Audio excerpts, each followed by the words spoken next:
was a stormy night over the city. Thunder rolled through the streets like distant drums, echoing between silent buildings.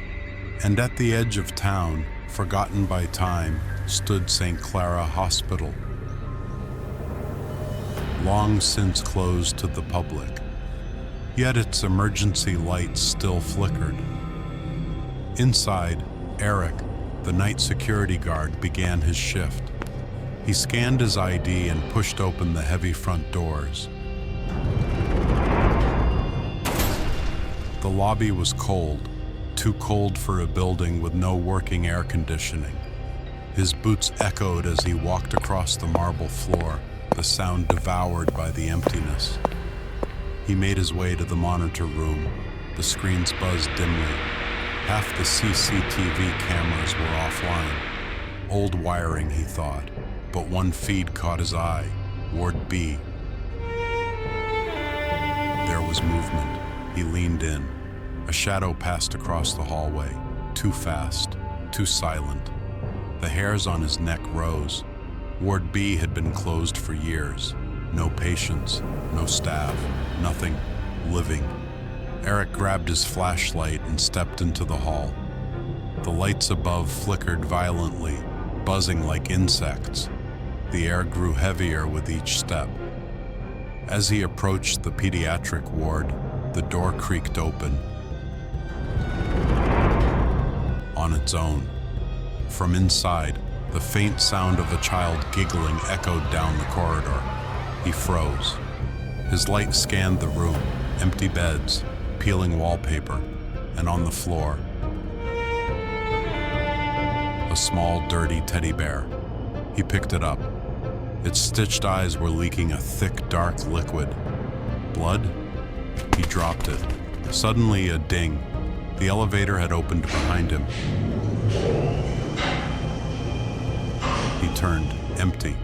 No one had called it, but it was waiting. He stepped inside. No buttons lit. But the doors closed anyway. The elevator descended on its own, to the basement. The doors opened to complete darkness. Then, one by one, the surgical lights flickered on. They illuminated an old operating room. On the table, rusted tools were arranged in a perfect circle, almost ritualistic. Back in the control room, the CCTV monitors glitched. Eric's figure appeared in multiple feeds at once, different hallways, different rooms, simultaneously. It wasn't possible. On one screen, Eric stood completely still. On another, he was running. And in one, he was looking directly into the camera, smiling. But Eric was still in the basement, wasn't he? He turned to leave and froze.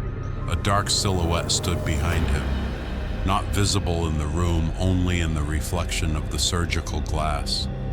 Then the lights went out. The building fell into a suffocating silence. Only the crackle of his radio remained.